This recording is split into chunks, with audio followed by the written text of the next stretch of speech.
Monday. You know what that means.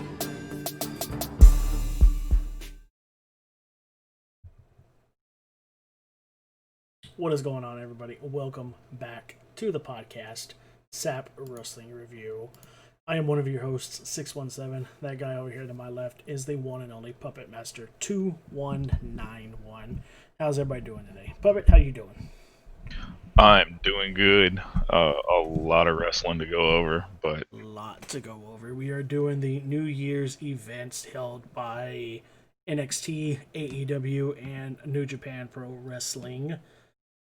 Because WWE, I guess, Raw and SmackDown were just too good to do a New Year's show. theirs was. They laid out a little weird this year for New Year's. Impact just did a best of. They did like 2 shows that were best of 2020 and their yearly reward awards. So not really much to cover there. Well, big thing, the major things is NXT did a New Year's Evil, which we'll highlight. We'll talk about some matches off of it. Then AEW had a 2-night, a 2-show New Year's event, New Year's Smash, night 1, night 2. And then New Japan's their deadly trio is Wrestle Kingdom. Technically, it's their deadly duo, but it was Wrestle Kingdom night 1, Wrestle Kingdom night 2, and then the very next night was New Year's Dash. So, which I'm the one that watched the New Japan shows, mainly because I stayed up till the ass crack of dawn to watch them as they aired in Japan. And then slept most of the day, so I would be up in time to watch the next night, and then slept again to wake up in time to watch New Year's Dash. And then I think that's all the New Year shows. Yeah, I think so. Yeah. So, what do you want to start with? Let's go across the pond. Why don't you kick off with New New Japan? Give us the highlights of what you took away from the New Japan. Man, okay, so Wrestle Kingdom night 1, night 2 in total was 9 hours. Almost like WrestleMania when they did the 2-night pre-recording Mania last year.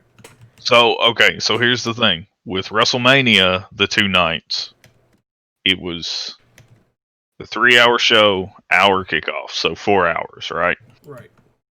New Japan has no kickoff. It was a solid 4.5 hours each night. Nice. Like, it was 9 hours of just wrestling. If you've never watched New Japan, there's not, like, there are some video packages talking about for certain matches what led up to this match or what this is. But for the most part, it is legitimately wrestlers make their entrance, do their matches. If there's something going on after the match, then that's done. They go out and then the next match comes out.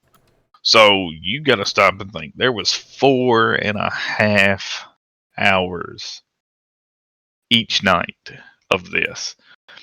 Like, their card, I think their first night card was 12, 13, 14 matches. Wow. The big ones in that one, night 1 was a lot of your who is winning out of this, or who's going on to night 2 to challenge for these. Because with the pandemic, New Japan's been running on both in Japan, and then they've had their show here on the West Coast.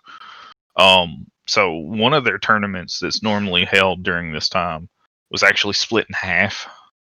So they ran the Super J Cup in Japan, and then they turned around and ran the Best of Super Juniors in America. So now you had 2 tournament winners for the same weight division Right. So night one, one of the big matches was who was going on to challenge the junior heavyweight for the title on night two. So That was they actually did Wrestle Kingdom in both Japan and in their no, gym in the UK or the US. no. They did they did their Super Juniors tournament Oh. earlier in the year, and it was done off both coasts. Oh, okay. Now Wrestle Kingdom, night one, night two, and New Year's Dash all took place in the Tokyo Dome with limited, Yeah. they were within guidelines and whatnot, limited capacity that they could do. But I think night one, there was. Give me 1 second now. I'll get the actual.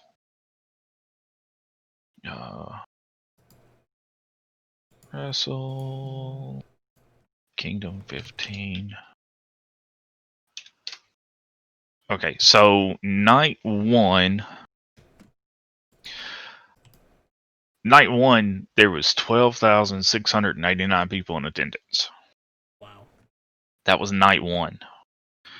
Night two, they had 7,801. So the combined attendance for Wrestle Kingdom in total was 20,490 fans in the Tokyo Dome. Wow. And see, that's still a pretty good turnout too, even though it's limited capacity and like that is an amazing turnout, because so night one's the bigger night, but the major matches take place on night two. Right.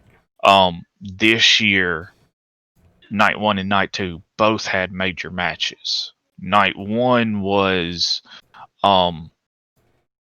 Naito defending the double titles against Kota Ibushi.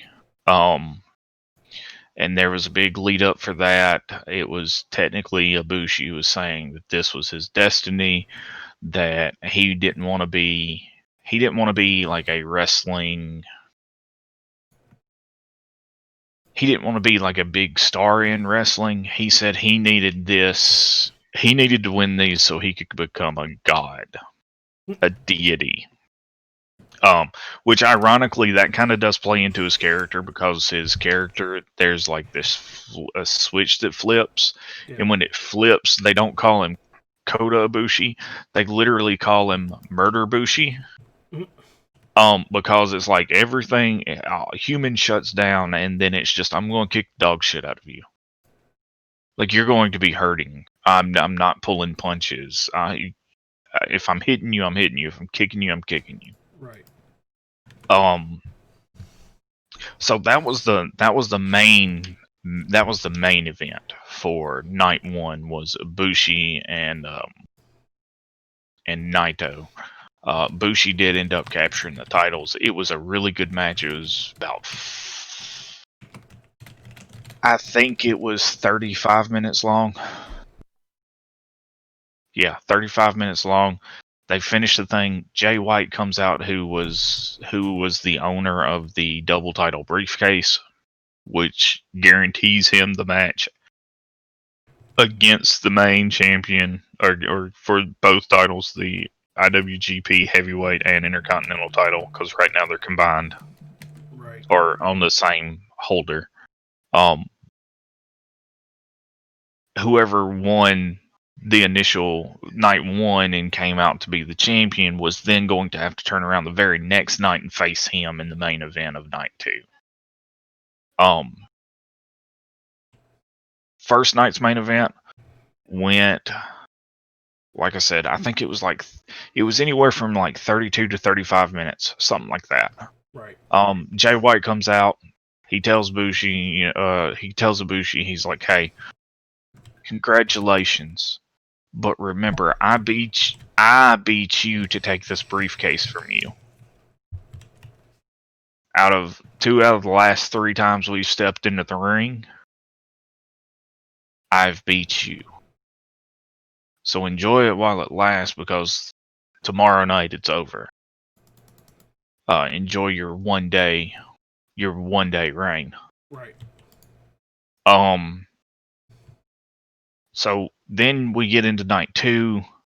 And the main event is Kota Ibushi and Jay White for the IWGP Intercontinental and Heavyweight titles.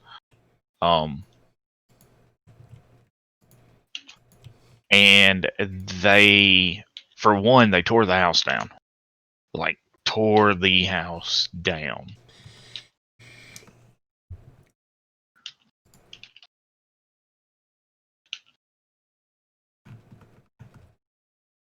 And on top of that, I think they set the record for the longest main event that was held on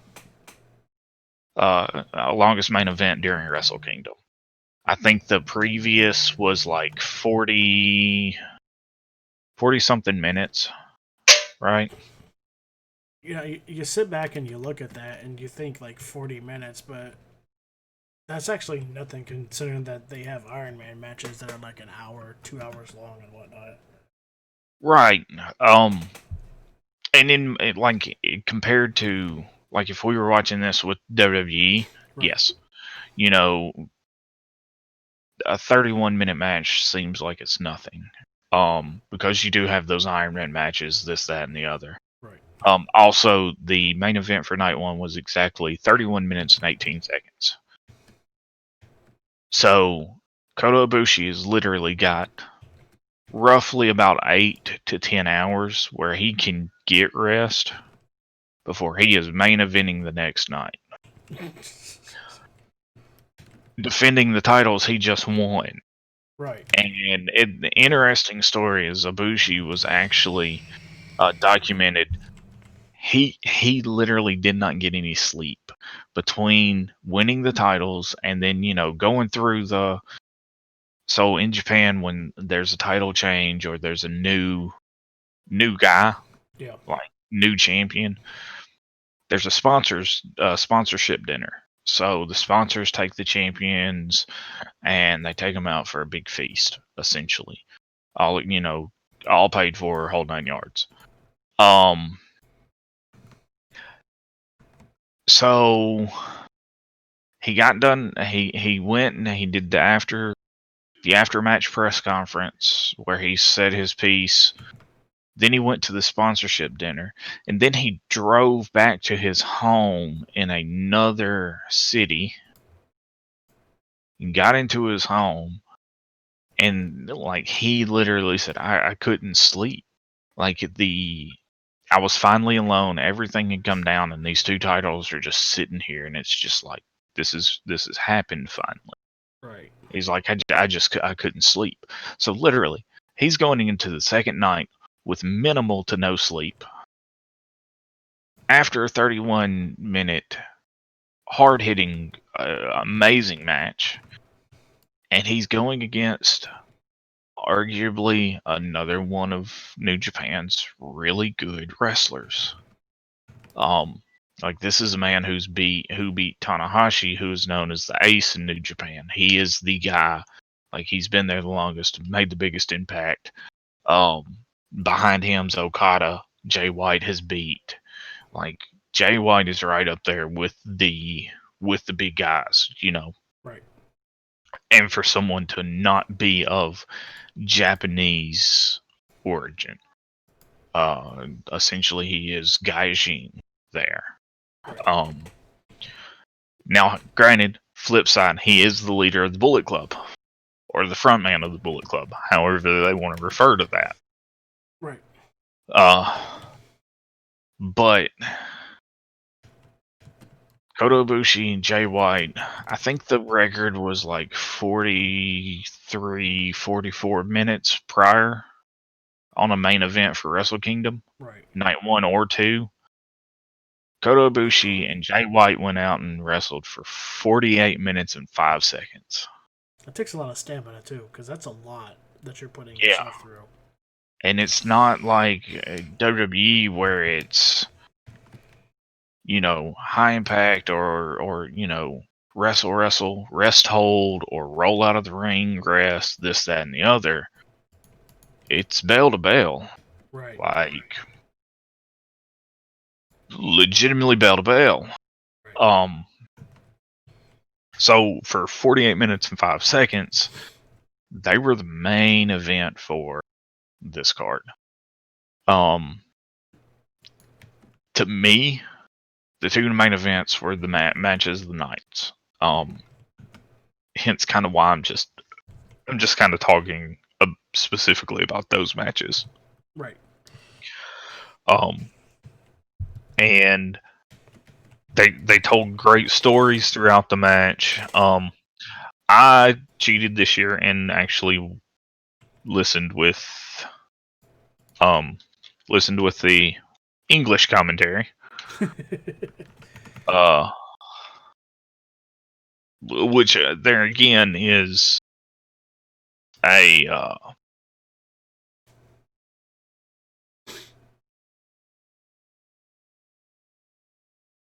it is one of the things of that's the one I think I'm looking for. Yeah, okay.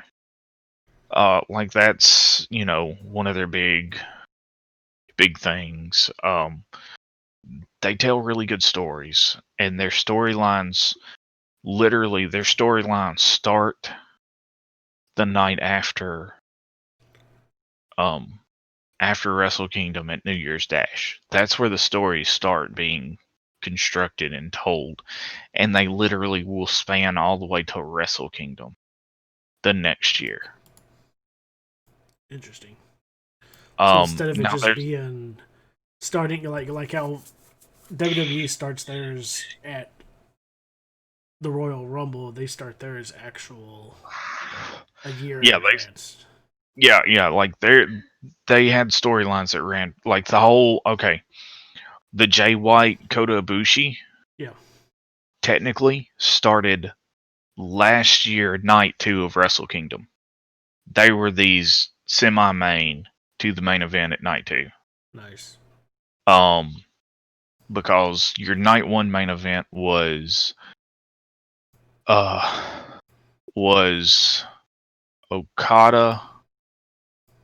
and Jay White for the IWGP, and Naito and Ibushi for the Intercontinental. So the two losers from those matches was going to be the semi-main for night 2, which ended up being Jay White and Kota Ibushi. So that's literally where their first encounter started, with Jay White winning. Then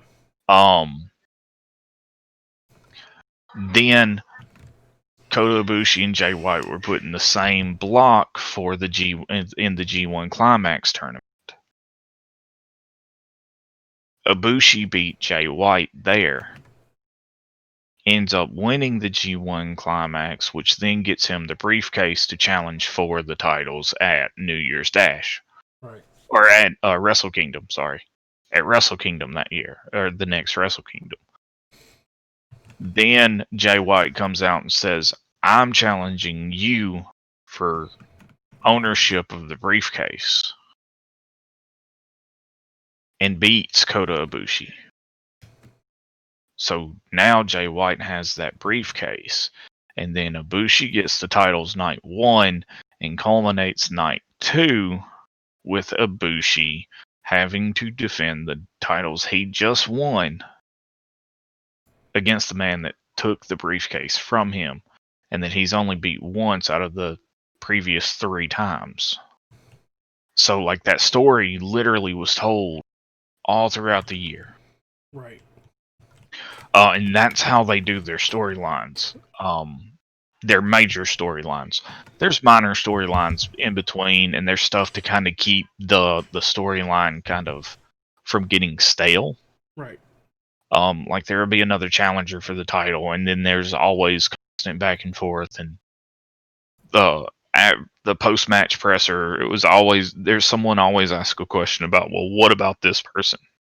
Who would you see being your next challenger? So, like, they have a way to kind of give them a break from each other, but yes, keep them connected. Right. And legitimately, that's what they did with this storyline. It went from it was a storyline between 2 of their competitors, no title involved, no nothing.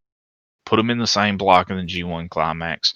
One of them gets the briefcase. The other challenges for the briefcase. Now the main event of night 2 is going to be the guy that lost the briefcase against the guy that he lost the briefcase to for the double titles. Wow. Like their storytelling is far beyond what we in the US are traditionally used to. Right, because storytelling here is usually like 1, 2, maybe 3 months max. It ain't like a year in advance. Right. It's not told throughout the course of a year. I mean, it's just I fight you here, I lose. I fight you next month, I win. I fight you the month after that. The winner is the ultimate champion for this group or for this feud or whatnot. Then we move on. Yeah. And like I said, they keep the challenger like he did whoever they keep the champion busy through the year, even while these storylines are being built. Right. And they do have different challengers. And along the way, they may change who the title holder is, but come time for New Year's or for Wrestle Kingdom, generally that champion who initially started this feud is champion again. Right. I think the only person that didn't lose it was Okada, and I think he held that title for like 2.5 years. And to have your champion be someone to be able to hold it for 2.5 years and fans not lose interest in it, that says wonders. Because it's really hard to keep a champ for 2.5 years and people not lose interest in that title. Right. You gotta have good storytelling. Yeah. And that's what they had. Now, granted, when Okada had that title reign, that was also during the time of him in the Omega 6, 7, 8 star matches, as Meltzer likes to compliment them with. Right. Which, don't get me wrong, they were great matches. In fact, that 41, 42 minute main event for Wrestle Kingdom was Okada Omega. Yeah. And they went 42 minutes. And it really was a 6-star match. Like, it was probably one of the best matches I'd seen that entire, like, out of that entire year, and it was one of the first matches of the year. But then it kind of rolls into New Year's Dash, where they start building these storylines. Your big thing in New Year's Dash is you don't have a lot of singles matches. It's mainly a lot of like multi-man matches, multi-team matches. Right. That show was only like 2.5 hours. So the 9 hours from Wrestle Kingdom plus the 2.5 hours of New Year's Dash, I think for New Japan alone, I watched 11.5 hours of wrestling in one day. That's a pretty big event. Yeah. For one. So I watched, and I won't lie, I watched Wrestle Kingdom as it was airing, but it being like 2, 3 in the morning here in the States, I passed out through some of it, so I had to go back and rewatch them. So I just decided once they were all done, I was going to watch them in one shot. I don't recommend doing that if, you want to have any sort of kind of day. Right. But it was great. Like, I saw the culmination of all the storylines in the beginning of the new ones all in one shot. Right. So that was really good. The biggest thing out of that is it does look like Jay White may be leaving Japan. And like legitimately may be leaving New Japan. Big speculations on there's people in there's a really big interest in Jay White from WWE as well as AEW, so there's potential that Jay White ends up in one of the two. If he does it, if he ends up with WWE, it'll be NXT, because Triple H has a very, very strong interest in Jay White and wants him in NXT. Right. Which I'll be absolutely honest with you. I would love to see Jay White versus Adam Cole versus Finn Balor. I would love to see Jay White versus Kyle O'Reilly. Like, the NXT roster is where Jay White would need to be. That's where a lot of the wrestling fans are going to want to see him. It'd be a good match to see. Don't get me wrong. Do I want to see Jay White and AJ Styles? God, yes. Right. In time. Yeah. In time. Jay White. Yeah. Jay White and Ricochet. Yes. Like, I feel like they could tear the place down. Yeah, you know they can. I mean, pretty much anybody that gets into NXT under Triple H's wing is going to tear the house down no matter what they do. So it's all a matter of getting them there and maintaining. Yeah. Now, to kind of move on from New Japan, and the main reason is because I was the one that ended up watching New Japan. I don't want to spend a whole lot of time on it because, you know, like I said, the cards for the, like, New Year's Dash was like 6 matches, I think. Yeah, I think it was 6. Yeah, so I mean, most of those pay-per-views like NXT, WWE, AEW, they don't cram a whole lot of matches, right, onto their cards, mainly because time constraint. Yeah. Now, Wrestle Kingdom Night 1 was a total of 7 matches. The first match, and I'm just going to give you the times of them. The first match was 34 minutes. Second match, 17. Third match, 19. Fourth match, 14. Fifth match, 17. Sixth match, 35 minutes. Main event, 31 minutes. Like, that was the first night. Then that was 7 matches.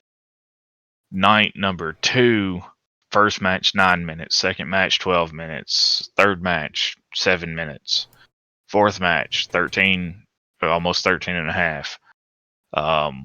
Fifth match was 21 minutes. Sixth match 24 minutes. Seventh match was 25 minutes 30 seconds, and then that was what I said. That was the 7th match. Yeah. The 8th match was 48 minutes 5 seconds. So there was 8 matches on night 2, 7 on night 1.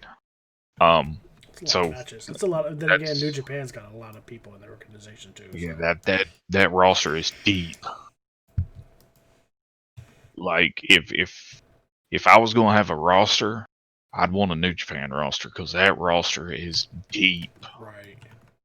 And you got the talent to do pretty much any storyline you want over there. Yeah. Well.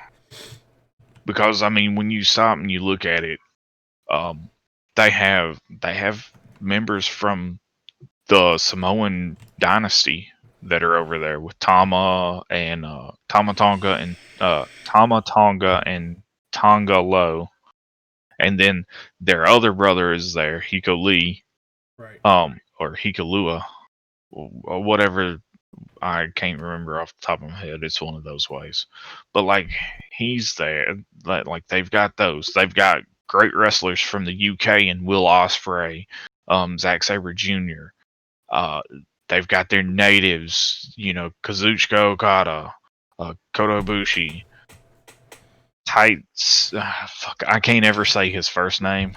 Tatsuya Naito, Hiroshi Tanahashi, Great Okan. Of course, they have Kenta, which a lot of people will know him from the US NXT as Hideo Itami. But that's just kind of scratching the surface. That's not even talking about,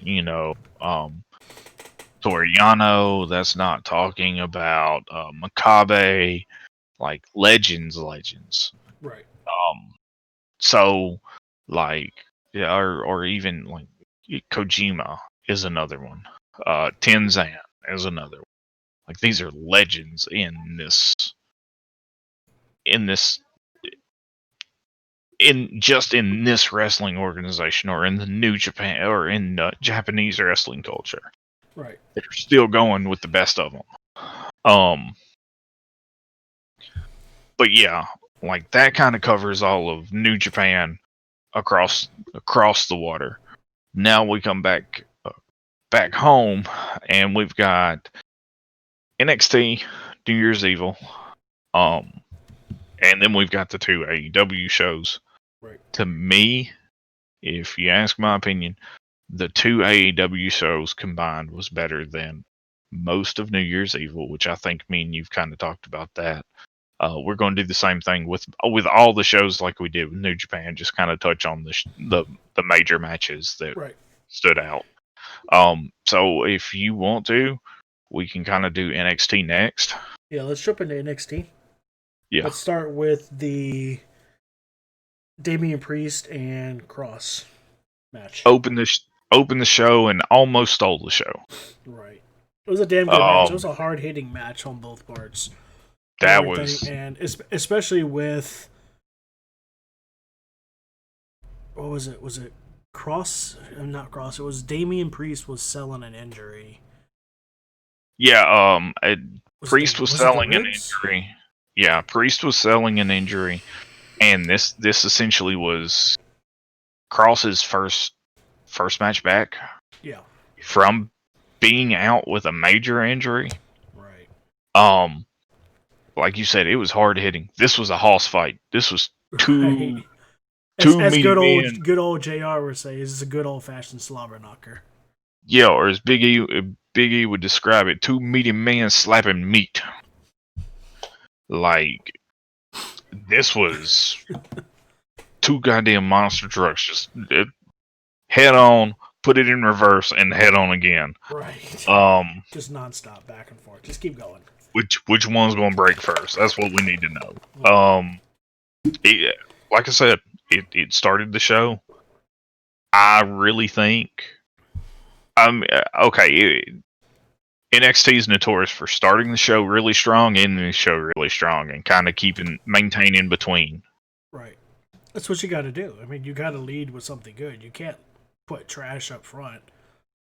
Like I will be honest. I would have loved to see them go before. I would have loved them to be semi-main spot. Like the match right before the main. Right. But at the same time, if they're not going to be there, start of the show. Right. Set that bar and show them, hey, look, someone's going to have to... It's up there. Y'all going to have to top it. Right. Exactly. And they did.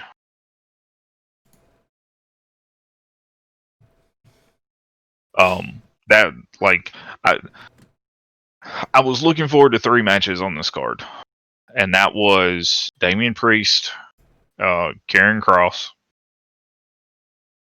the pit fight, which didn't happen on that show, between Thatcher and Ciampa, and then O'Reilly Balor. The reason the pit fight didn't happen was something had happened earlier in the day or the day before while Thatcher was training getting ready for the pit fight. That's right. He got injured. And he got hurt, and medical wouldn't clear him to compete. So they actually did the pit fight on NXT last night, which I have not watched yet. But kind of,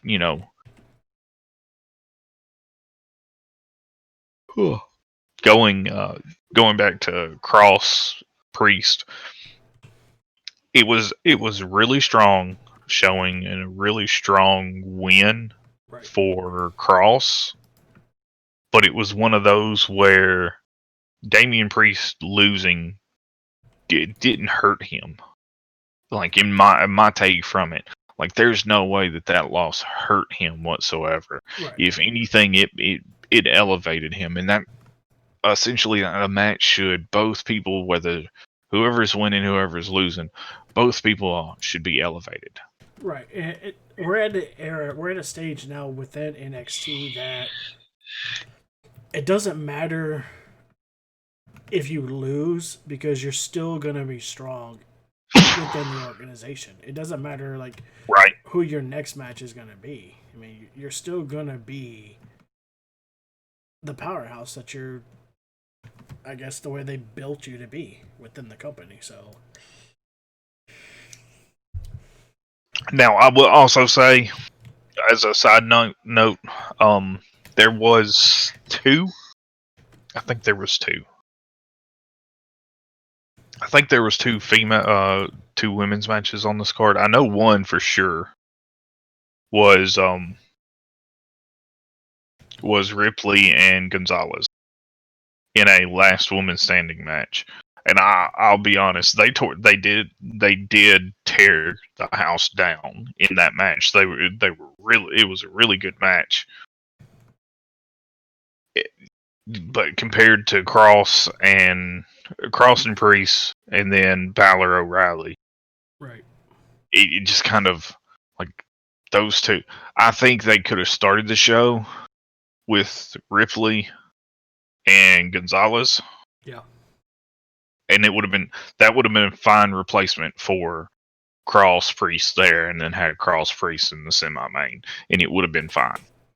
But that would have been the only match that they could have switched out. right, Because like I said, that match was really good, and it would have been a good start to the show, like a normal NXT, like what we're used to being a normal NXT takeover or big event feel. Start big, finish big. That one could have pulled it off too. To the level of Cross Priest, no, but it would have been up there. right. Then we get into Balor O'Reilly number 2. Then this was the main event on the card. Right, and that too was a hard hitting fucking match. Look, didn't this result in both men going to the ER? Yeah, both men were taken to the hospital after the match. Ironically, I'll cover the. But if you have not seen Balor O'Reilly from Takeover 31, watch it. Yeah. And Balor is one who's actually said this during one of his promos. It wasn't about Finn Balor retain that match that showing was not the big thing from that was not Balor retaining the title, but Kyle O'Reilly breaking his jaw. Right. Exactly. Like that overshadowed everything else in the match in Balor. And that match was a hard-hitting match. Their first encounter was a hard-hitting match. Right. But I will openly say I feel like their second match was even harder. Like they were swinging for fences. And it wasn't like they weren't swinging for fences trying to like. Well, yeah, they were. They were swinging for fences to try to lay it in and look like they were hurting each other, but also to show Priest and Cross, this is why we're in this spot. This is why we're closing this show. Right. A very good back and forth match, just like their first one. Like I said, hard hitting, if not harder. My favorite takeaway was O'Reilly working on the arm of Balor, and Balor working on O'Reilly working on the core and arm of Balor. Right. And then Balor working on the core and jaw of O'Reilly.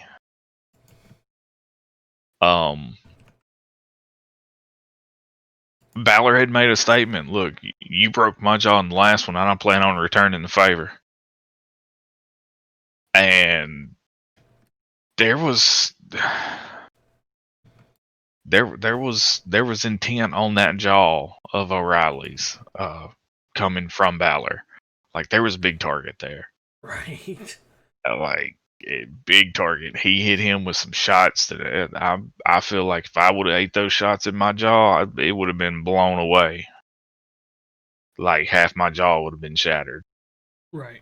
Of course,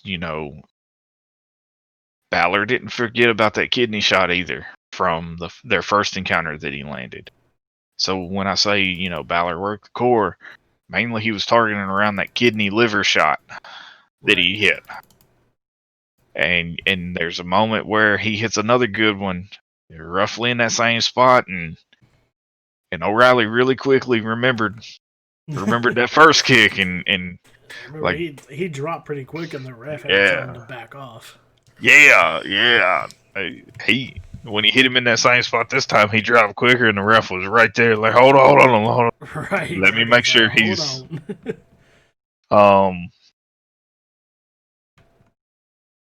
It almost seems like there's tension going on between them two. Beyond the in-ring rivalry. It almost seems like there's. It's like a competition between the two of them. Yeah, it almost seems like there's like some kind of like backstage heat that's transferring into the ring. Oddly enough, I don't think it's heat. I think it's the two of them wanting to show that O'Reilly was wanting to show that, hey, I should have been in this position a long time ago. And Balor's wanting to show, you can put me in with any style of wrestler and I can hold my own and I can give you a 5, 6, 8, 12-star match. Watch what we do. I think it's a competitiveness between the two, or that they both have, not towards each other, but they're just competitive by nature, and that's why these matches come off so hard hitting and so intense and so good. Yeah. Is because when one lands something, the other one's wanting to come back with, okay, what are you going to do to this one? Exactly. Like it's a one-upsmanship during their match that's just, it's got that intense competitiveness, which has now turned into, there's a potential that a team up is happening next week on NXT of Balor and O'Reilly to take out the NXT Tag Team Champion, or to get them out of the way so Balor can go after Pete Dunne without any outside interference. Foreshadowing there. Right. But I think that's going to be, there was 2 pair-ups that happened on this week's NXT alone that I think are going to be really interesting. One of them is the Balor O'Reilly. The other one is Tommaso Ciampa and Timothy Thatcher. They are entering the Dusty Cup as a team.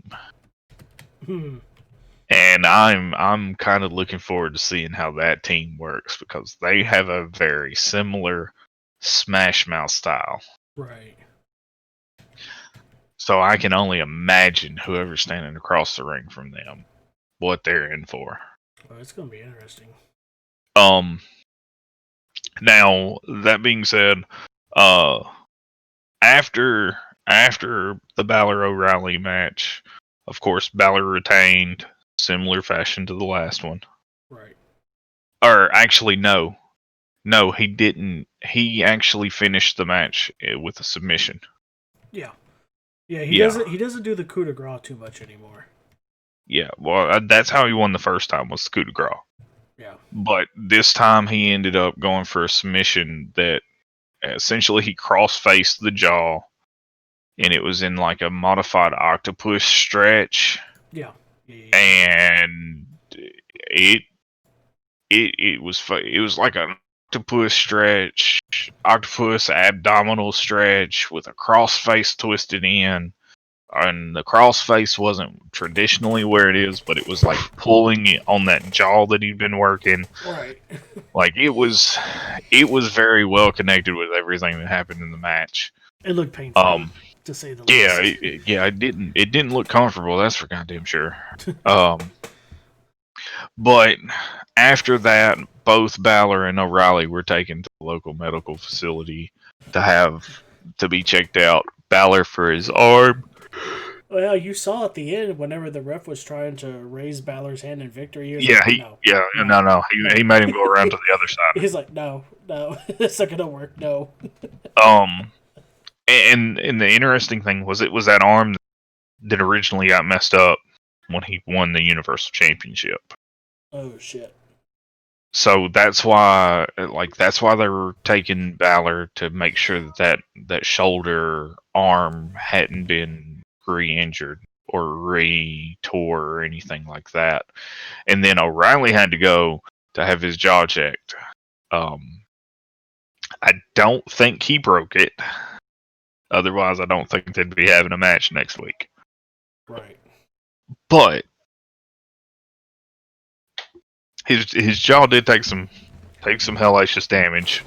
Yeah, they're gonna need to take some time off. They can't be doing these hellacious matches once a month. If they have a Balor O'Reilly 3, I think that's going to be a blow off for both of them to kind of have a couple of months at home just to kind of recuperate from the 3 matches altogether. Shit, man, Balor O'Reilly 3 is going to be like the graveyard match where like both of you enter, but only one of you is coming out alive.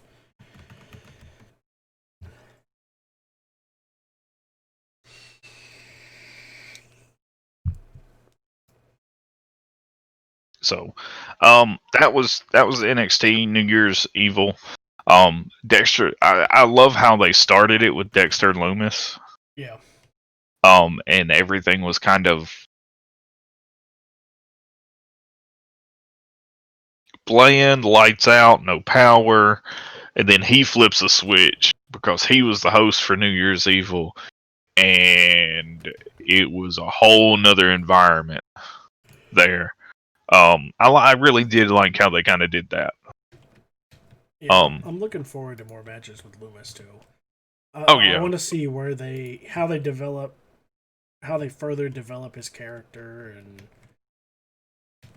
go from there and everything. See if they still maintain the insanity that he is right now, or if they try to change him up. I really don't think they'll change him up. I think they're going to keep him the way that he is now, which I think works for him. Works great for him. It's very. They need to leave him the way he is, because I mean that Psycho ironically kind of look is what's really working for him. So ironically, this is pretty much the same character that he's had every time I've seen him. Because he was Impact Wrestling or TNA Impact. He was Shaw Samuels. Yeah, I think that was his ring name. And it was essentially the same character, just not. It was turned down a little on the creepiness. And then it gets. But, I mean, it was the same. It was the same character.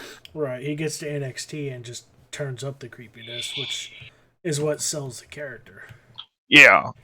But I expect to see him in like I expect to see him in a major feud of some kind, leading into Takeover before Mania. Right.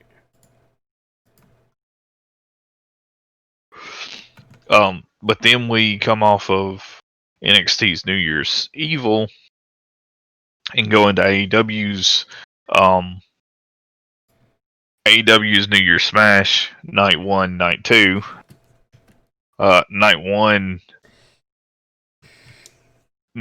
had a couple things that stole the show. One being the Bullet Club. I really don't call it the Bullet Club because Bullet Club's still going in New Japan and right. The club is what they called it in WWE.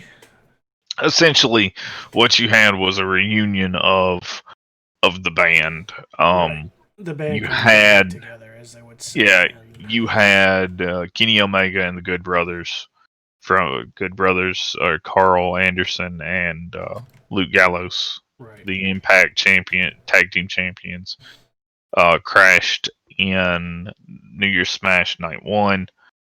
and the Young Bucks come out, and then there's like the whole Too Sweet in the middle of the ring that closed the show.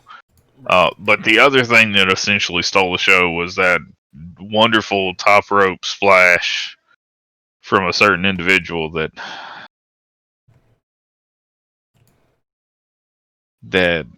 I've never seen anyone land like they were Sid from Toy Story asleep in the bed. Yeah, you talking about the Splizash by Snoop Yeah. Dogg? Yeah, the Splizash. Jesus Christ. The top rope splizzle. And the fact that he just, I don't know, dude. I mean, you could tell that was not rehearsed. It was not practiced. Because of how shaky he was when he got up on there, and he's just shaking and trying to steal his balance and everything, and then he just kind of fell over. he comes off, he his didn't even feet really jump. So essentially, he comes off, his feet land, and then he just kind of lays up. But like his ass was in there, his head was on the ground. Right. You just when I saw it, I kid you not, first thing that popped in my head is, oh my god, that's Sid from Toy Story. My god, he's dead. Like it looks just like Sid from Toy Story. Right. He just plopped and just landed, and it's just like, and like the funny thing is, I think it was Cody that was in the ring. He just kind of looked at him, and Cody just kind of shook his head a little bit, like yeah. Listen, what? if anyone watches the show uses Discord, go in and just click on GIF and type in Snoop Dogg splash. The GIF is in there. Right. Like it was in there the next morning. What? It's like, dude, leave it to the pros, man. Leave it to the pros. But I mean, New Year's Smash Night 1. That I cannot tell you how many times their name has messed with me, because I've called it New Year's Dash, I've called it New Year's Bash, and then I'm like, it's New Year's Smash. Right. I know it is, and I know why I kept saying New Year's Dash, because I knew when New Japan's was running, New Japan's New Year's was New Year's Dash. Yeah. Oh my god! If we can't, at least NXT was New Year's Evil. I will take that, because it does not sound like Bash, Smash, or Dash. Whew. Similar fucking names. Let's get something different next year to AEW. Let's not call it New Year's Smash. Let's call it New Year's Revolt. Something. I mean, God. Exactly. Call it New Year's Explosion. There you go. Come up with something different, something better. I don't need anything that rhymes with Dash. New Year's Revenge. New Year's Revenge. I'm telling you, call it New Year's Explosion. It ties in. It's AEW Dynamite's New Year's Explosion. Bam! That makes more sense right there. Bam. Next year, okay. Next year, they're gonna call like New Year's Rehashed. All I'm gonna say is, if it's called New Year's Explosion, I'm making a phone call and being like, hey, listen, AEW, you boys free? You need names for stuff? I got you. Right. Yeah. Like, you need me to come down there and think of some stuff, man? You boys free? I got you. I give you names. You need names for wrestlers? I got them. You need names for events? I got them. You need names for a finisher? I got them. Right. You need names for a name? I figure something out. We'll come up with something. Just pay me a decent salary and we're good.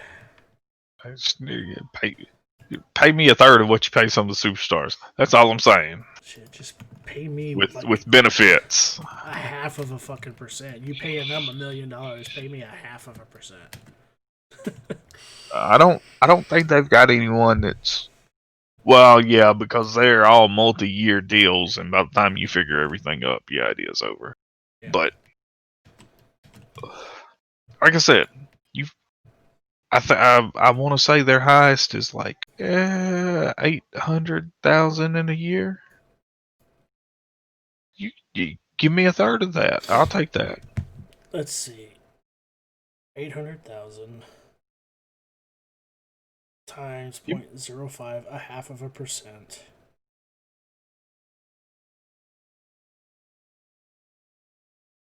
Come out right. 0.005. That's not enough. Yeah, 40,000. Yeah, see, that's what I'm saying. You give me a third. Right. Give me a third. A third. That's all I'm saying. Give me a third of one of their salaries. I'm cool with that. I survive on that. I make that. We make that work. Exactly. It'll do. All I got to do is give you names for stuff. I got you, man. And now, if you ever want some ideas on possible storylines or pairs, hit me up. I got you on that too. Exactly. Me and Tony sit down and talk shop about some wrestling, like wrestling. Like I'm down for that. We got a common interest. I'm a Jaguars fan. There ain't many of them. We're good. Right. See, look, I got all these common denominators here. Tony Khan, if you see this, I am available. Call it the New Year's denominator. New Year's explosion that just gave you a common denominator. Well, Bam! Hey, there you go. AEW common denominator. The next pay-per-view. Yeah, that's what I'm saying. And we just find a way to work math into the whole equation and everything, and you're good. I figure I can figure why you don't call it New Year's Revolution, because your next event is AEW Revolution. Yeah, stay away from that one. But New Year's Explosion is a good one, especially if you're going running on Dynamite. New Year's Evolution. Yeah, I'd stay away from Evolution because a lot of people, especially when you talk wrestling, they think of the faction. So right. Which, ironically, we're going over next week. So yeah. So that was night one. Main event of night one was Kenny Omega and Rey Fenix for the AEW Championship. Jon Moxley comes down after the match. There's a big rigmarole. Moxley was just going to take on all three of them and didn't give two shits. Like, he was throwing hands. Right. He didn't care. Like, he hit the ring and literally split Gallows and Anderson right down the middle and beeline Kenny with like a double leg and shots. Crack, crack, yeah. Moxley just don't give a fuck about nobody anymore. Fucking Moxley was tagging Omega with right hands. Carl Anderson kind of pulled him off and ate a left hand. Gallows turned around and ate another right hand. He was back on Moxley right and left. Okay, well he got this. Okay. Right. Duly noted.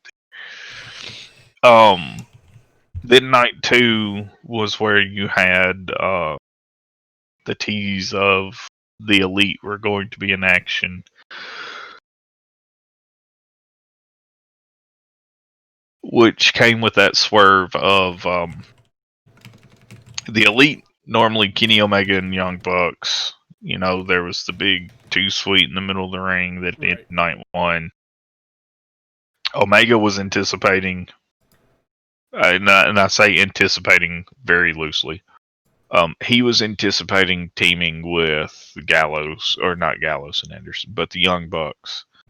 They get to the ring. Kenny comes out solo.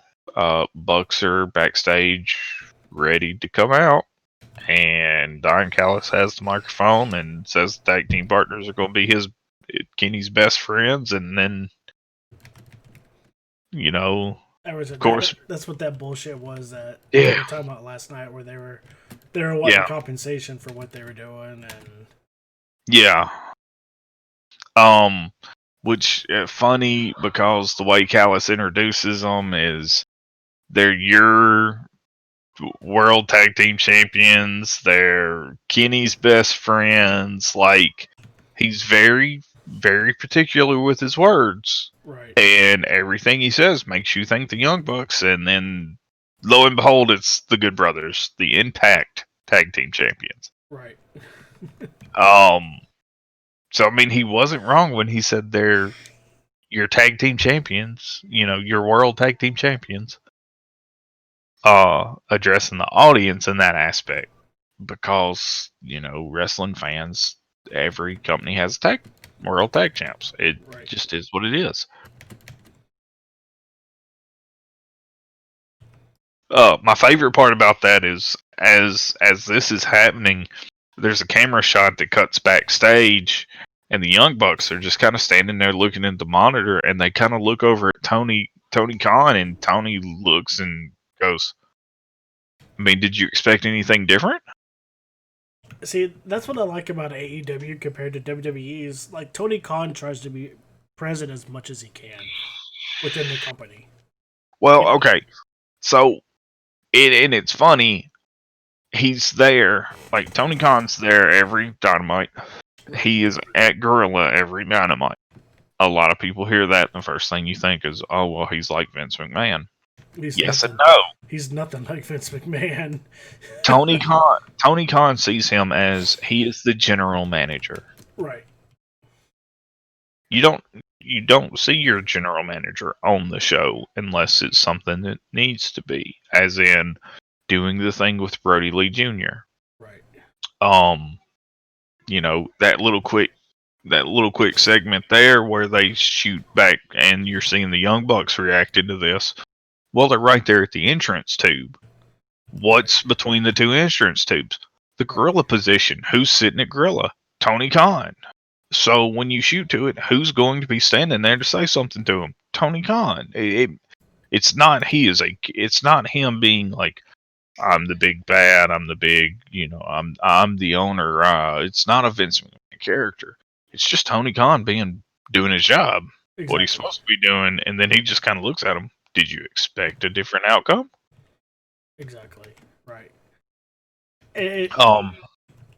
And to me, I think it works. It works better that way. Right. Because Tony Khan is Tony Khan. Now, interesting enough, Impact Tuesday was the first time, besides Kenny Omega, of course, was the first time that AEW wrestlers were actually in a match on Impact. Nice. And it was a tag team, and they became the number one contenders for Impact's tag team titles. So that was very interesting to watch. Very exciting to watch. And it was the main event of Impact's show. And as the match is going on, out comes Tony Khan, as well as one of AEW's backstage coaches, Jerry Lynn, who is notable for his time in TNA. Now there might have been a little funny business there. It was Private Party and Matt Hardy against Chris Sabin and James Storm. Right. Jerry Lynn may or may not have held someone's foot to cause a distraction to set up for Private Party's finisher, Gin and Juice. It may or may not have happened, but the number one contenders for Impact's titles are AEW Tag Team. Right. So that kind of working relationship is showing that it's working out pretty good. Exactly. So that's interesting to watch and see it develop still. Which, of course, technically the first actual crossover is going to be Kenny Omega being on Impact's pay-per-view. And then leading up to that, it was Kenny Omega, or their Impact's pay-per-view was this past Saturday, which was Omega, Anderson, Gallows, the three of them teamed against three of Impact's wrestlers. And then Wednesday night featured Kenny Omega, Gallows, and Anderson teamed up again in a trios.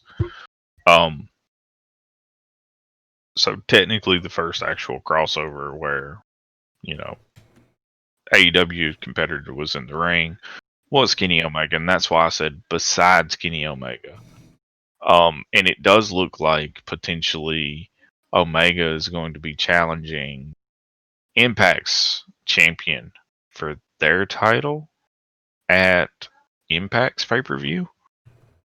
So there's potential that Kenny Omega ends up being the Impact Wrestling Heavyweight Champion in a couple months.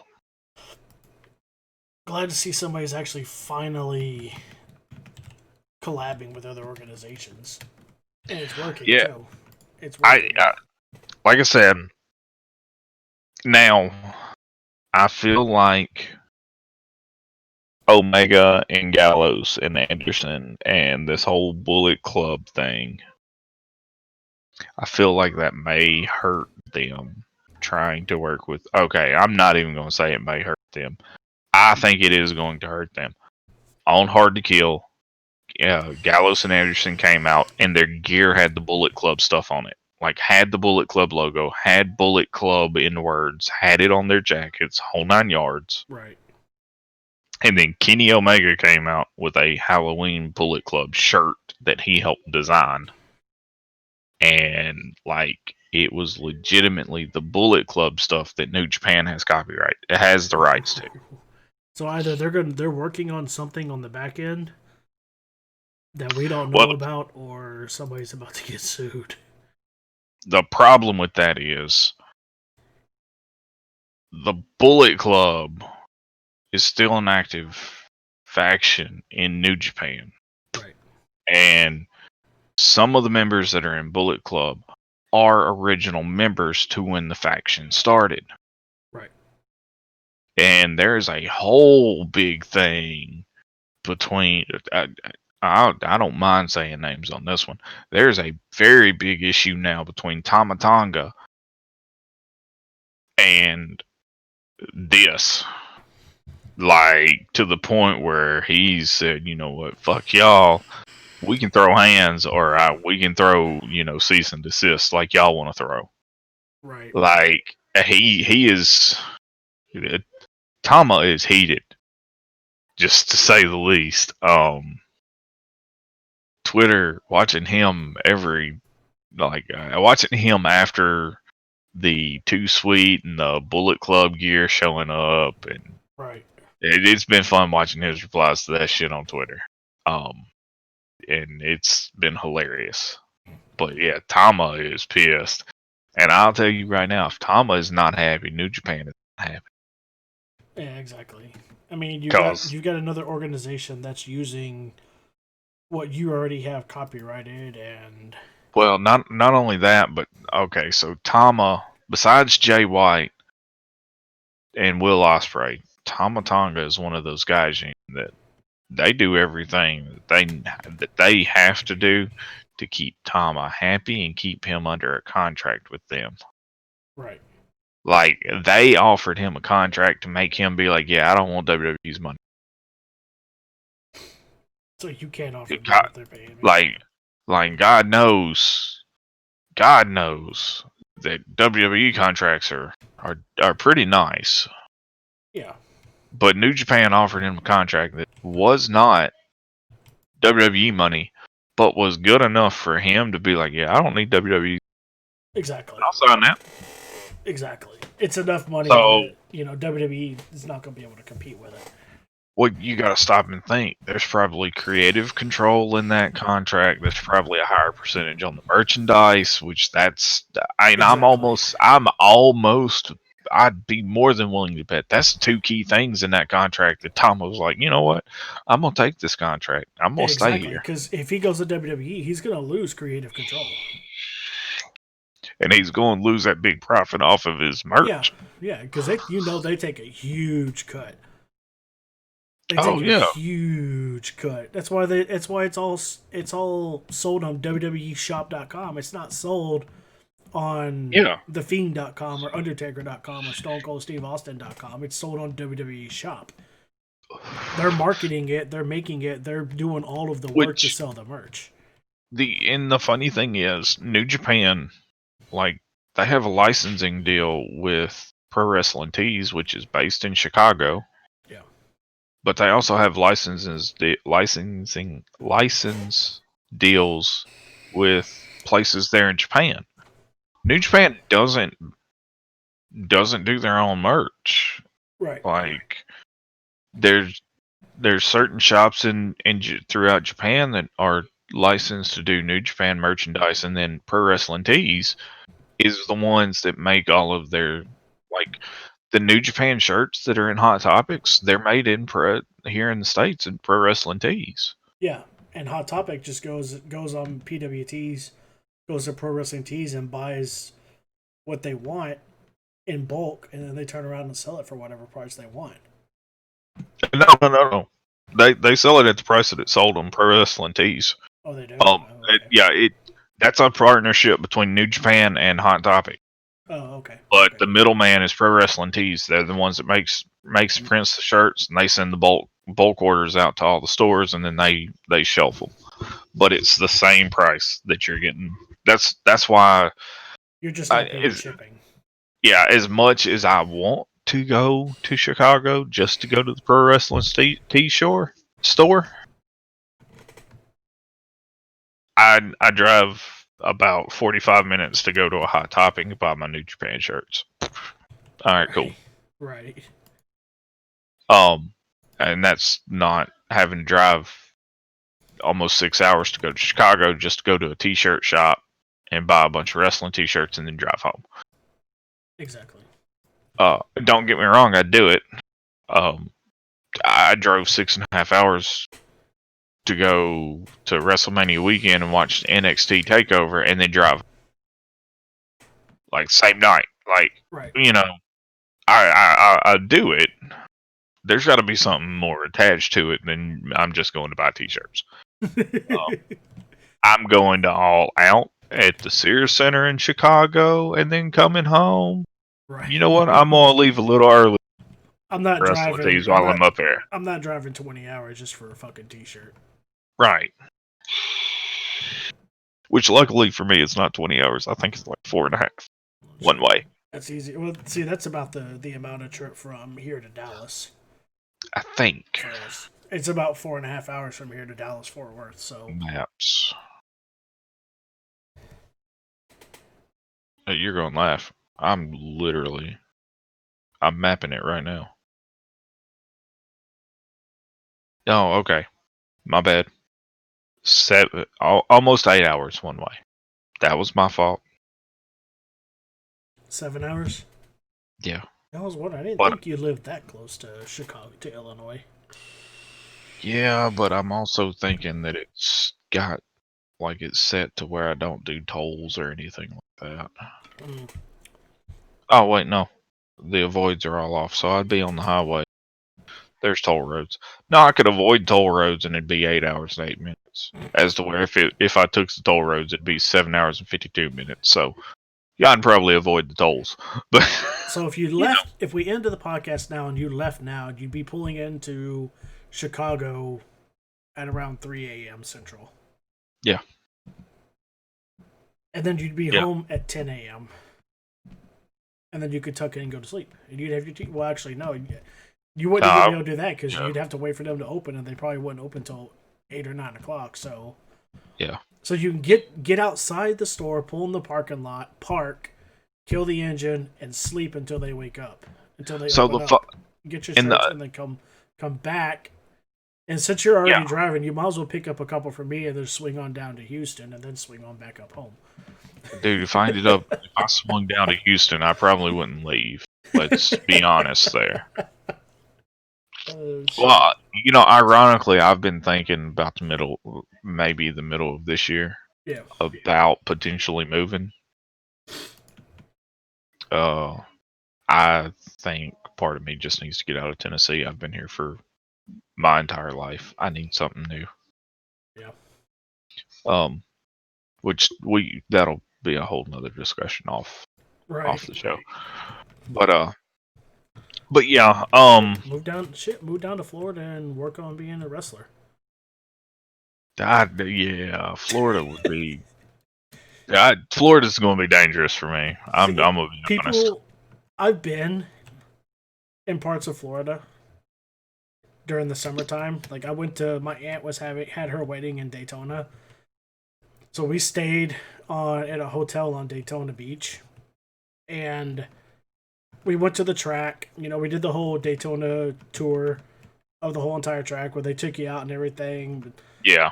You know, for safety reasons, you couldn't go actually walk on the track, but we actually got to walk around like the surface road and everything, and yeah, it was nice. But you know, you get to go down pit row and all that, but you can't actually step on the track because of the oil on the asphalt and everything. Yeah, right, and not to mention the embankment and everything that's on there and shit.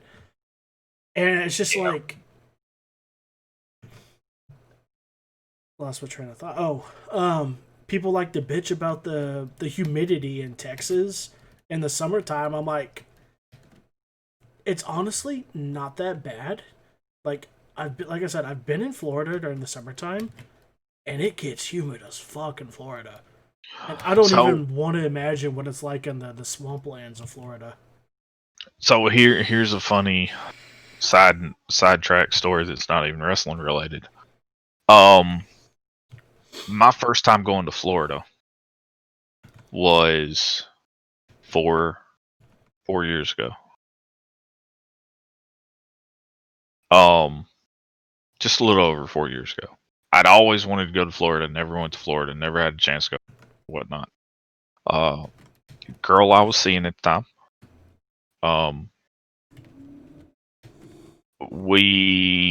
I was going to my cousin's 30th birthday surprise party.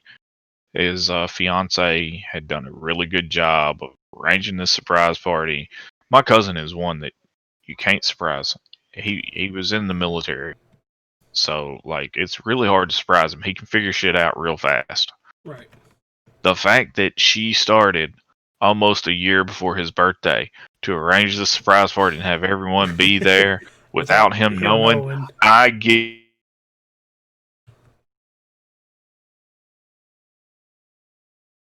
It was roughly about 8 months is when she started planning out this surprise party. Damn. And he he didn't know anyone was going to be there. He literally thought he'd been to see her for his birthday with his brother and his fiance.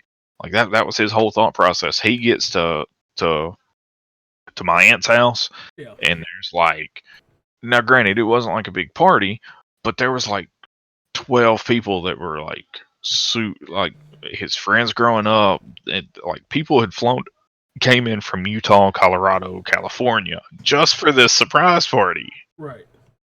And I kept telling his fiance, I was like, I don't think it's going to matter if I'm there or not. Like, I mean, don't get me wrong, I'm going to do what I can to be there. I've got to request the days off and whatnot.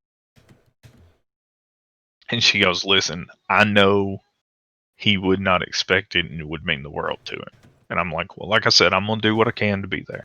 I requested a whole damn weekend.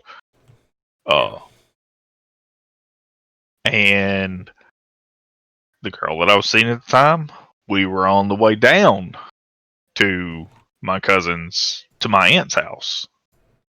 And on the way down there, I just kind of looked at her. I said, this is going to sound terrible. I don't want to go back home when we get done. And she goes, no, I know what you mean. And I'm like, fuck it, Lowell, let's go spend the weekend somewhere. And like the first words out of her mouth was, where? And then I'm like, I don't know. I'm driving, so it's not like I'm like thinking of where. My first thought was, fuck it, we'll just go to Gatlinburg and go to the mountains. Fuck it. Right. And then she pulls out her phone and she goes, you know what? I always have Destin's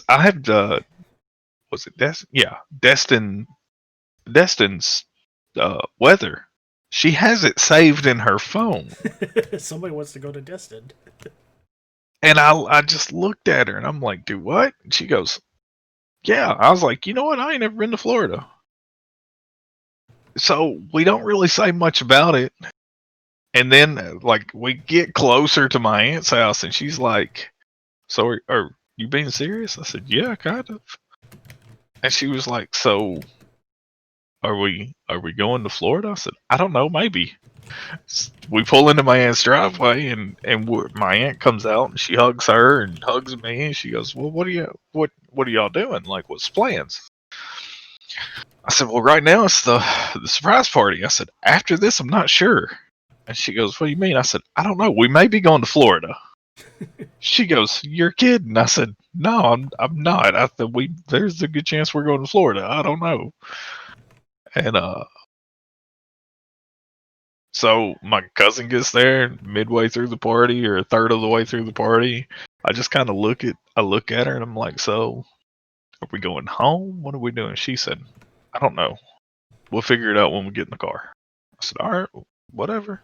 Right. That's fine with me." We get in the car. We go to leave. Like, and it was crazy because we were talking. We didn't have any clothes other than what we had on. We didn't have anything for, like, when we got there and hit the beach or anything like that. And, like, her first question before we head out of the house is she goes, "We don't have anything to take with us or this, that, and the other." I said, "Fuck it. We've got enough cash. We can just buy stuff. It's not, we're going to be gone for 2 days. Right. We're staying in a hotel for one night. I think we can manage."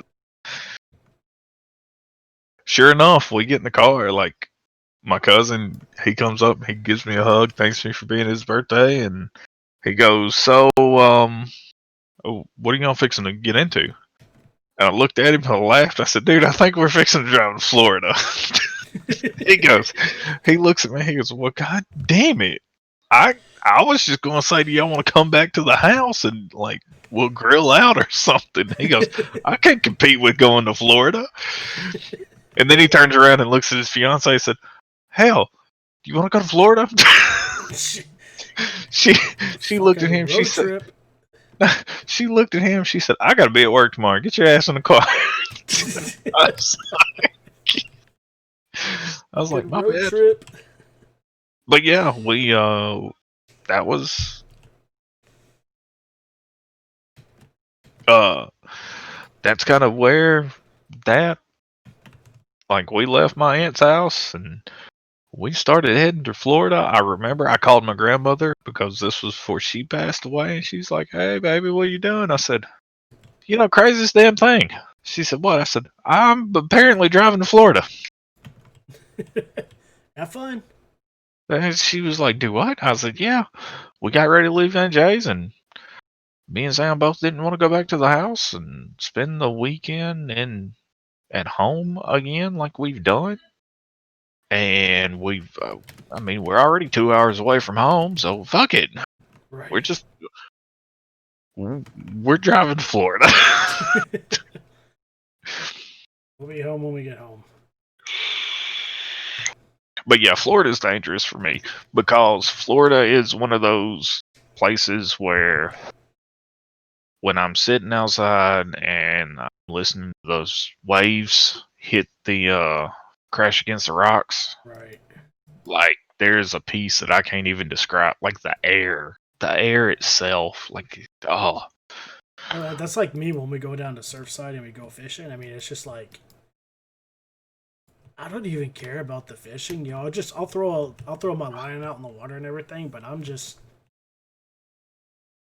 it's peaceful. yeah. Like, I remember as soon as we saw the welcome to the state of Florida, I rolled the window down. It's fucking like 1 in the morning. I'm driving down this, interstate entering Florida with my hand sticking just out the goddamn car window just so I could feel the air.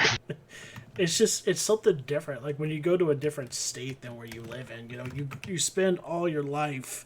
It's like for me, I spent my entire life in Texas, and the last time I got out of Texas,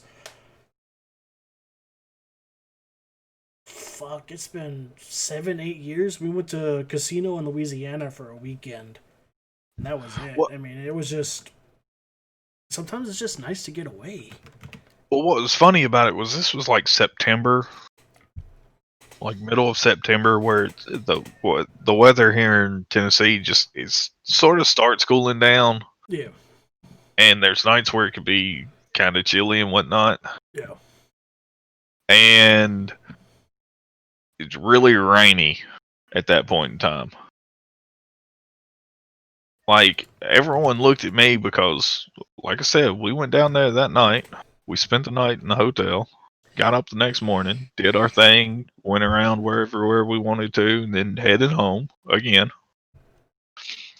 And I came back and I was damn sunburned. And everyone, like, I went back to work, and everyone's like, Where the "Who the you hell go? did you get a sunburn?" I was like, Florida? craziest thing. I went to my cousin's birthday party and ended up in Florida. So I spent the weekend in Florida. They were like, "Wait, you just randomly decided to go to Florida?" Yeah, pretty much. They were like, "No."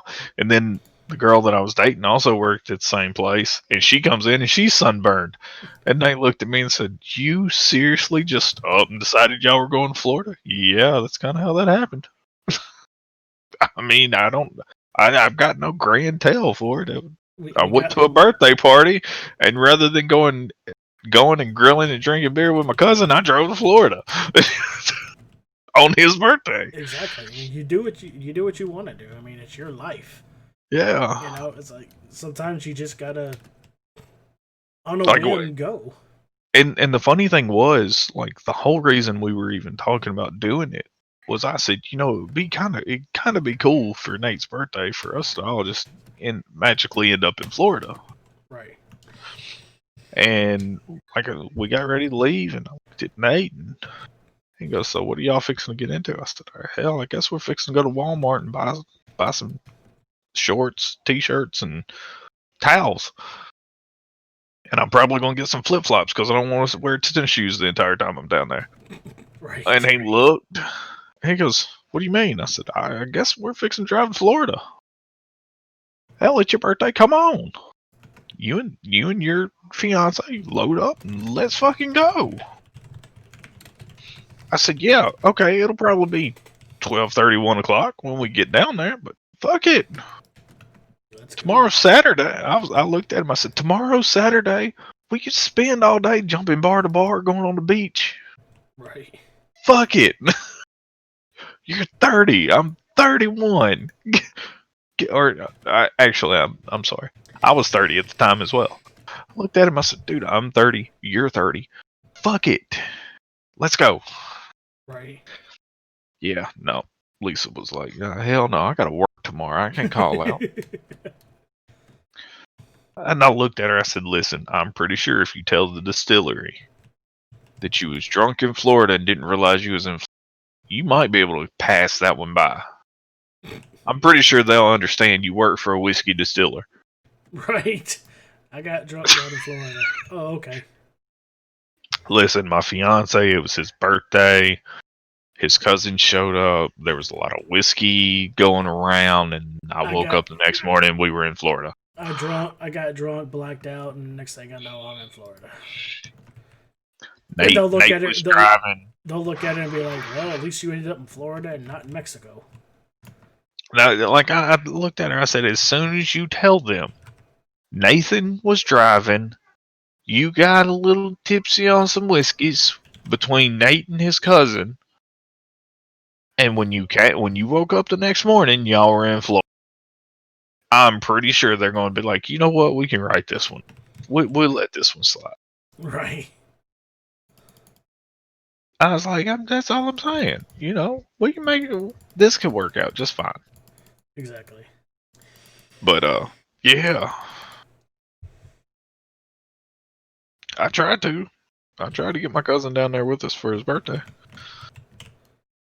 Because the plan was, if they did come down, we were going to wake up, and as soon as the bars started, like the beach bars started opening, we were going to be at the beach, like, jumping from Bar hopping. bar to bar, yeah, bar to bar during the day, chilling on the beach and watching waves while we somewhat sobered up enough to drive home.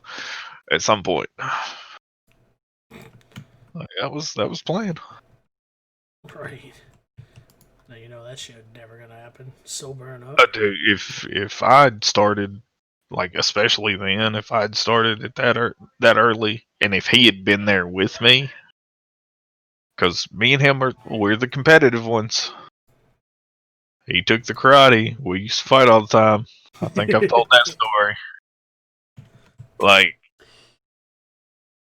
he takes a shot, I gotta take a shot. I take a shot, he's taking a shot. Like, it's not a, alright, I'm starting to feel a little buzz, I'm okay, I'm good. No, the motherfucker's taking a shot. Well, alright, goddamn it, he ain't one upping me. Right. Right. Right. And as soon as I take one, he's like, well, shit, I gotta take another one. Like, that's how we are. Like, I feel like we would have safely fucking drank an entire goddamn bottle. Probably 2 bottles. Like, that's more than likely how that would have ended. Me passed out, face down in the goddamn sand. Him trying to figure out if he was face down or buried. I would have passed out right there at the where the weight comes up. Right. And like, oh shit, I done pissed my pants. I drank way too much. Well, yet I'm kind of covered in water. Right. But yeah, I feel like we've covered. Yeah, we've covered pretty much everything because we're off topic now. Yeah. We're way off topic. So in all honesty, Wrestling World for 2021 New Year's shows, they all did an outstanding job. Yeah. I don't really have any negatives for any of them. They were all really solid shows, which is very rare to say. Right. And you also you look at it and it's you don't see a whole lot from the big organizations, the big companies and shit. It's all the little guys that are doing all the work. They're putting in everything, and yeah, I mean AEW, NXT, New Japan. I can't say New Japan's a little company because New Japan's not a little fucking company. But compared to the rest of the wrestling world, for the people that have never heard of New Japan, yeah, they're a new company to a lot of people. Look, all I'm gonna say, and yes, this is somewhat going to also point at you, and I don't mean it to be, but it's going to be. If you're a wrestling fan and you've not watched New Japan, you're not a wrestler. I've watched New Japan. I've seen it on YouTube. Listen, that New Japan is the entire reason one of my sisters got into wrestling. So I'm not to take someone that hasn't really liked wrestling, and she was 16 at the time, and she caught me fucking watching a YouTube series that was going at the time, and she saw it and she was like, "Huh?" and was hooked. Right. And that's like me. You preach to me all of my shit. You gotta watch AEW. I'm like, all right. You gotta watch it. I'm like, I hear you. All right, I hear you. I'm gonna check it out. And then it's like, I took all damn year, and then finally I watched it. I'm like, okay, I can get into this. Like, there's something about it.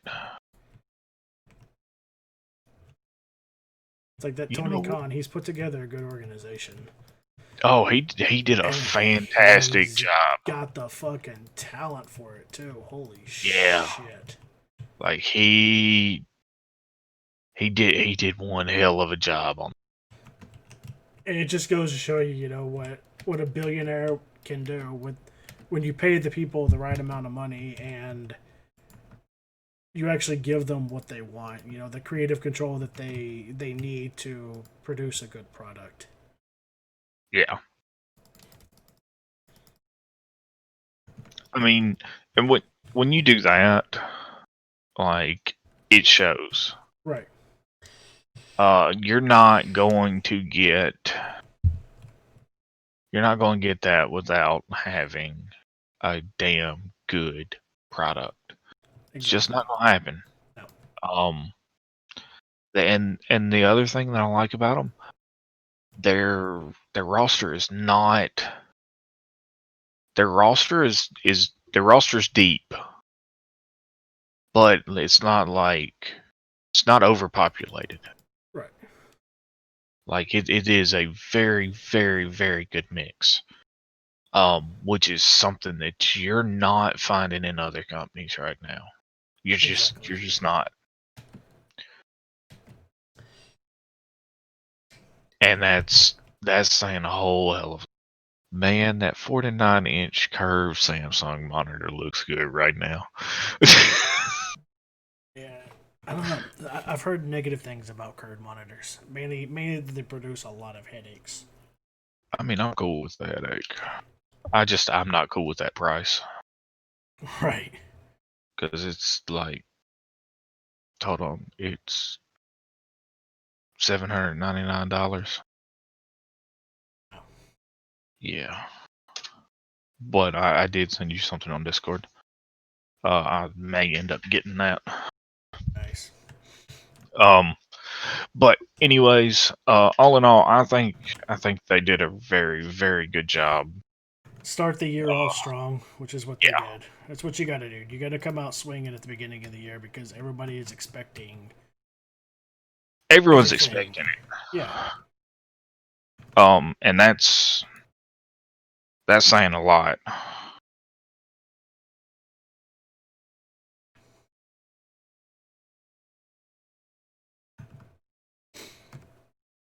Yep. Where'd you go? I went to go grab my phone. All right. I think on that we're gonna go ahead and call it. That's my microphone. Shit. I hear you. All right. So on that, we're gonna go ahead and actually, you know what? Screw it. Hold on a second. There's one thing I forgot to do. Let me kill that and let's pull the schedule up. Right now, this is what we're looking at. Next week, 125. We're going over the stables over the years. We're going to touch base on quite a few of them. We haven't made a list or anything. I think with this one, we may just on the fly, just get together, shoot the shit, and talk about them. And then February 1st is the Royal Rumble podcast, not the Royal Rumble itself. The Royal Rumble is the day before that. So on 2-1, tune in. We're going to give our take on the Royal Rumble and everything. And then as you can see, 2-8, 15, 22, and 3-1 are blank right now. So we are currently working on coming up with a schedule for that. And once that gets done, then we'll have it updated. So yeah, we'll go from there. Yep. On that note, thanks for watching. Thanks for tuning in. And again, I'm your host, 617. You can catch me on Twitch at twitch.tv/617. Spelled just like it is down here, SCV3N. I'm going to kick it over to the man to the left who's going to do his favorite parts after he gives his outro. Yep. And you can find me, I'm Puppet Master 2191. You can find me on Twitch.tv/Puppet Master 2191, just like it is below me. Yep. Right now, I haven't been streaming as much. I have been doing the podcast though. And as I always like to say, here comes my favorite. Hold on. The podcast is pretty much the only consistent thing that we have. Yeah, it's the consistent thing for right now. Oh yeah, you're not gonna see it because we're pre-recording this, but I'm just gonna go ahead and say shameless plug. Oh shit! I forgot to do that at all. Damn. I'm sitting here sipping on it, and I'm just like, why is he not plugging it? And then I'm thinking, it dawned on me, oh wait, we're recording this. We're not actually live. So, shameless plug time. Have you ever woke up and not really felt like you were like going full force, a little bit low on energy, check out Rogue Energy. At your checkout, if you put in code Puppet Master, saves 10%. 10%. Not to mention, it supports him over there. It's some good shit. I was the first one to actually get it off of him, using his code, by the way. And price is pretty fair. Each tub contains about, this one, I got the Great Popsicle, by the way. 30 servings, 0 sugar. See, what was it? If you're carb crunching or whatnot, 1 serving has 1 gram of carbs, which is absolutely nothing. Yes. So it's really good. If you're wondering if it's got the powdery aftertaste that most powdered mixes have, it does not. No chalky taste, no residue, no nothing. You can't. No hard crash, clean energy. Yeah, you don't even know it's there. You taste it's full of flavor and everything, and yeah. But yeah, and it's one of those energy supplements that it's like a clean energy for your body. You don't have that like sugary shake or hard crash afterwards. Right, you don't get the sugar crash or anything like that. Everything is bueno.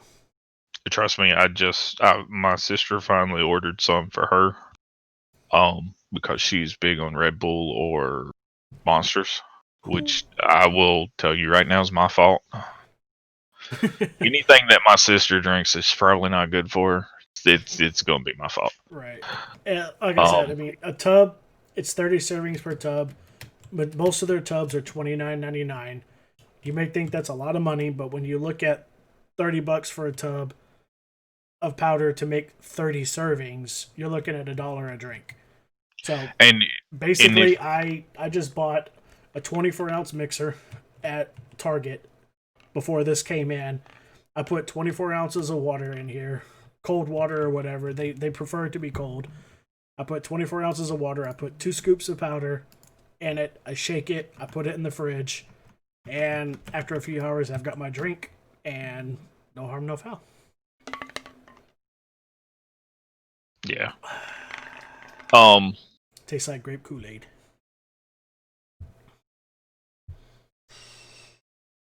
But like, not only that, say if you're kind of iffy on it and you're not sure that you'll like it or not, they have starter packs. The starter packs run roughly like $20, and it's got one of their shakers and 5 single use. You can actually choose 5 different flavors or 5 of the same flavor, but it's single use packets designed just for those shakers.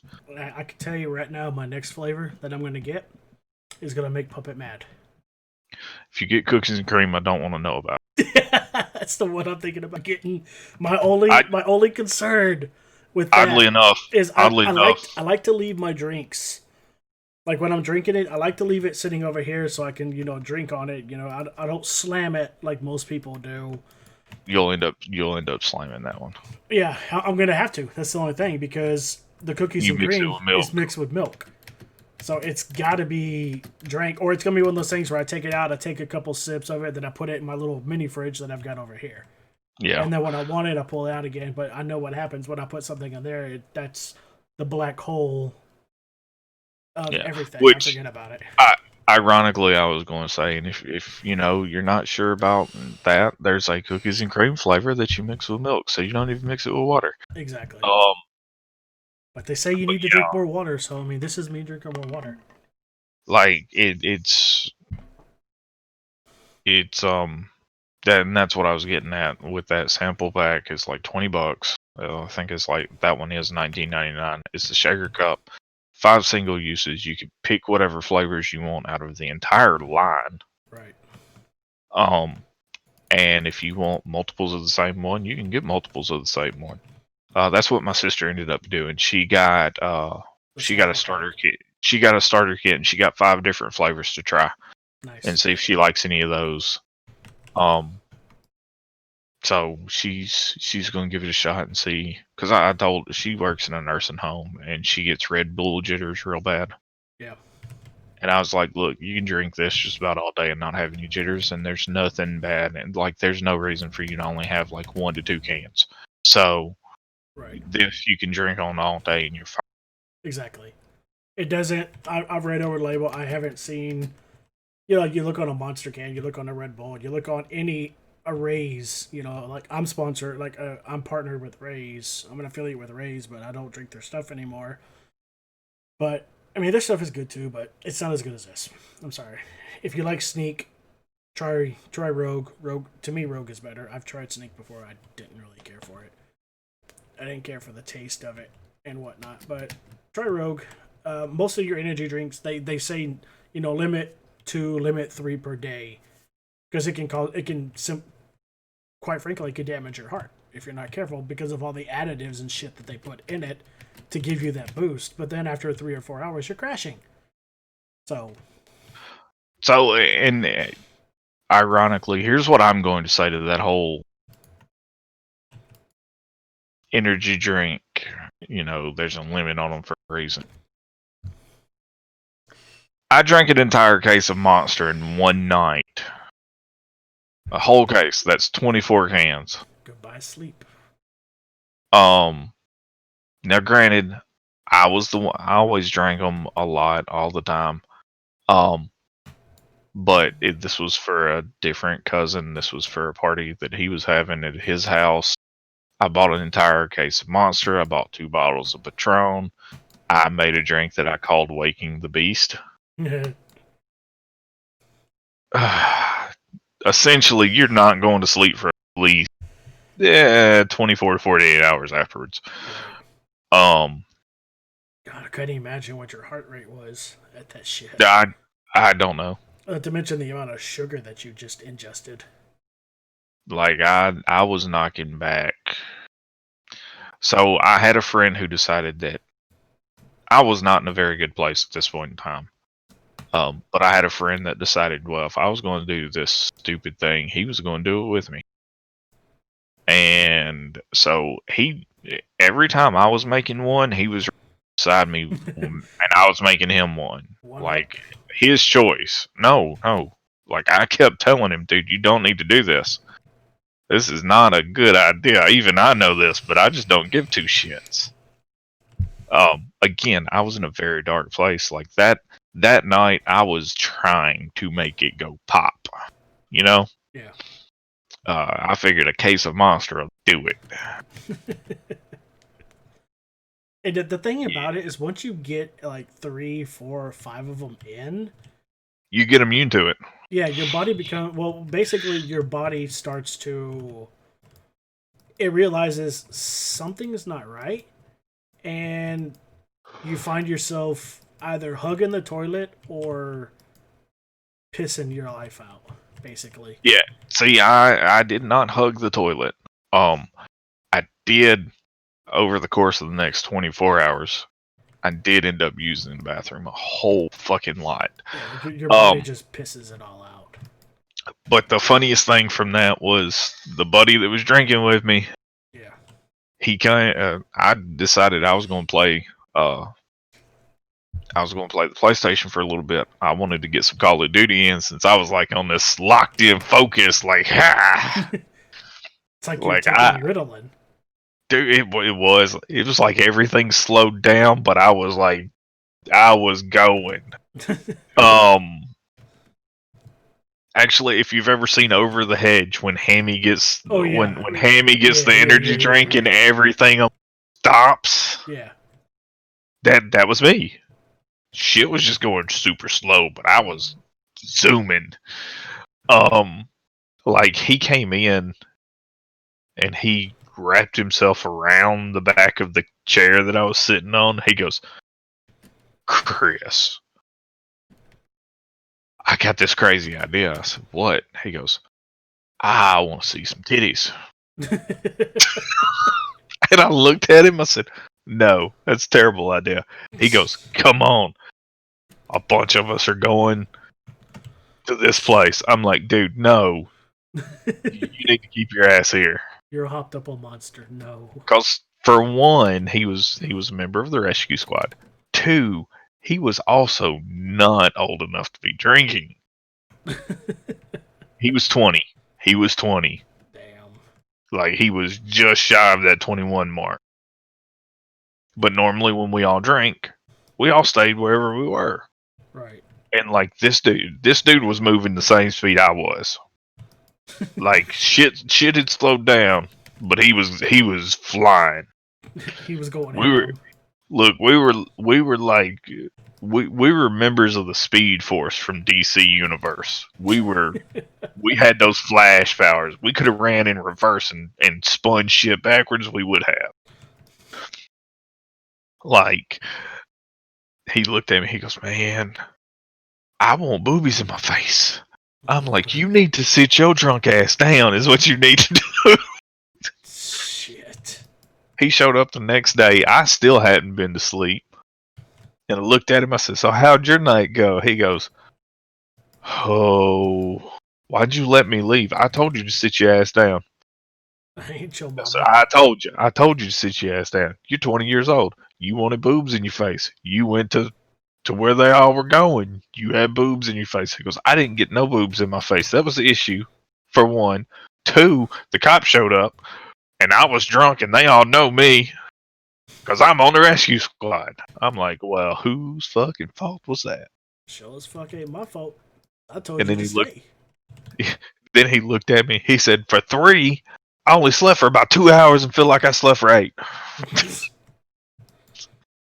I was like, "Yeah, shit.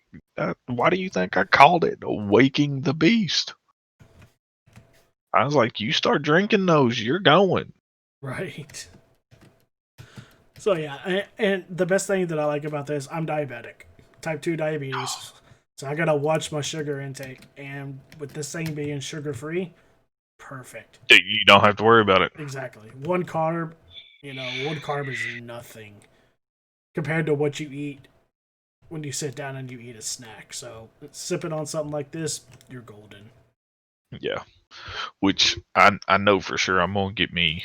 I'm going to get me a little bit of a stockpile of that stuff.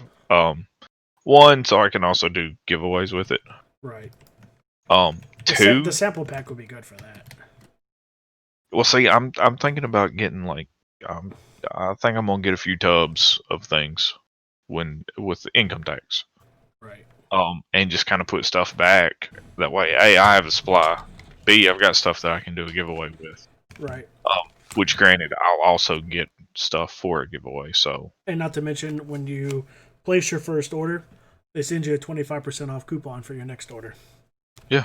So, not only that, it's like I haven't tried it to see if it stacks, but I'm going to try that when I need some more to see if I can stack the 25% coupon plus the 10% coupon and get 35% off using code Puppetmaster at checkout. There is a way if you're in my Discord. Mm-hmm. And I think it was under the announcements. I pinned it. There's a link. Let me look. Yeah, there's a link. Click the link because the link has my code order already in it, and it still gives you the box to add a promo code. There you go. So you should be able to stack it that way. And get 35% off. All right. And only reason I know that is they kind of walk through part of it. When you get the affiliate with them, they send you information and stuff like that. Yeah. And that was one of the things that they sent is if someone has a promo code, provide them with the link, and they're still able to use whatever other promo code they've got. Nice. So. All right. Shameless plug. So. Over. Yep. On that note, I'll let you on that note, outro out. My favorite part here. Don't forget to subscribe, like, ring the notification bell. It does help us, gets us in the algorithms, gets a little bit of traction going for us.